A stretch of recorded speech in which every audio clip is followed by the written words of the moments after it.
Баршаңызға қайырлы күн. Бүгін сіздермен бала кезден сүйіп жейтін қытырлақ вафлидің рецептімен және дастарханға ұсыну әдісімен бөліскім келіп отыр. Ол үшін видеоны соңына дейін қараңыз. Ол үшін біз 5 жұмыртқаны жарып аламыз. Осы вафлиді жесем ешқашанда жалықтырмайды.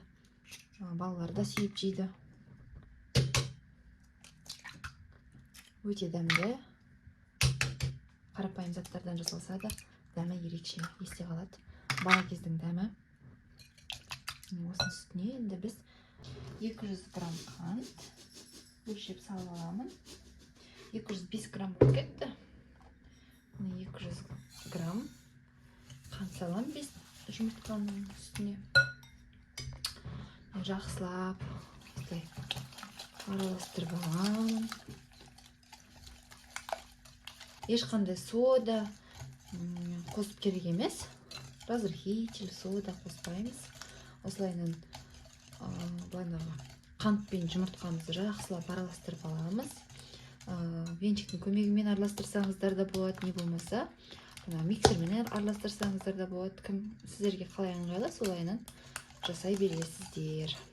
Және тұз салып жібереміз. Ерітілген майымды құйып аламын. Майды құйып алдым, жақсылап араластыра отырып, осының үстіне енді ұн саламын. Ұнды салып, іртіксіз массаға айналдырамыз. Сіздерде осындай қою масса шығу керек. Барлық керекті заттардың мөлшері мен құрамын видеоның астына жазып қойдым, сол жерден көрсеңіздер болады. Енді қызып тұрған вафельницаға бір ас қасықтан сала отырып пісіріп аламыз. Менде әр вафлиді пісіруге 1 минуттай уақыт кетті. Қолыма қалың резеңке қолғабын киіп алдым, себебі вафлиді піскеннен кейін ыстық күйінде бірден өзіңізге керекті формаға орап, өзіңізге ыңғайлы форма берулеріңіз қажет, себебі вафли тез қатып қалады. Мен осындай гүл тәріздес форманы жасадым. Ол үшін піскен ыстық вафлиді гүл тәріздес форма беріп, бірден стаканға қойып қойсаңыздар, өзінің формасын алып қатып қалады. Одан кейін осы вафлиларды қазір дастарханға қоюға қызылшамен әрлейтін боламыз.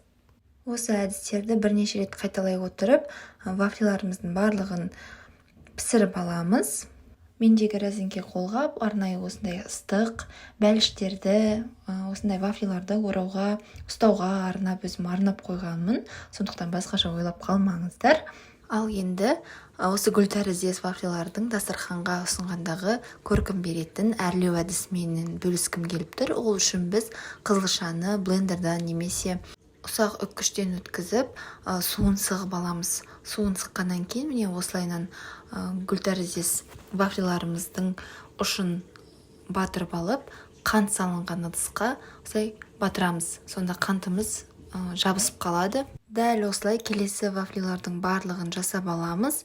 Жасап алғаннан кейін вафлиларды кебуге жарты сағатқа, не болмаса 1 сағатқа қойып қоямыз. Вафлилардың ұштары кеуіп, дастарханға ұсынуға дайын болып шығады.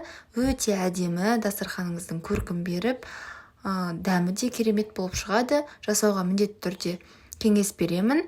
Дәл осы рецептпен жасап көріңіздер. Менде күнделікті жаңа рецепттермен бөлісетін боламын, сондықтан YouTube каналыма кіріп, тіркеліп алуды ұмытпаңыздар. Сіздермен болған әсел ас болсын.